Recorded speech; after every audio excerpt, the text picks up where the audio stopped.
पदभार स्वीकारल्यानंतर बोलताना त्यांनी शहरातील पाणी पुरवठा, रस्ते, वीज यांसारख्या मूलभूत सुविधांवर प्राधान्याने लक्ष देणार असल्याचं सांगितलं। खराब रस्त्यांची दुरुस्ती, अतिक्रमण हटवणं आणि अनधिकृत बांधकामांवर कारवाई करण्यावर भर दिला जाईल असंही त्यांनी स्पष्ट केलं। दरम्यान बंडखोरीनंतर पक्षाकडून बजावण्यात आलेल्या कारणे दाखवा नोटीसला आपण लेखी उत्तर देणार असल्याचं महापौर चौधरी यांनी सांगितलं आहे। भिवंडी शहरात मी आज जवळ 30 वर्ष राजकारणात आहे। मी नगरसेवकही आहे। मी जवळून सगळं पाहिलेलं आहे। स्लम एरिया असल्यामुळे समस्या खूप आहेत। पाण्याची समस्या आहे, सफाईची समस्या आहे, लाईटची समस्या आहे। या मूलभूत सुविधा ज्या आहेत त्याही जर आपण लोकांपर्यंत पोहोचू शकलो नाही तर मला वाटते ह्या पदभाराला आपण शोभत नाही असं वाटायला लागलं आहे। कारण खरोखरच स्लम एरियाला फारच त्रास आहे।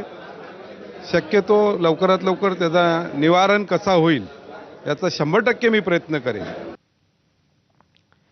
मीरा भाईंदर महानगरपालिकेच्या स्थायी समितीच्या सभापतीपदी भाजपचे नगरसेवक हसमुख गेहलोत यांची निवड झाली। 16 सदस्य समिती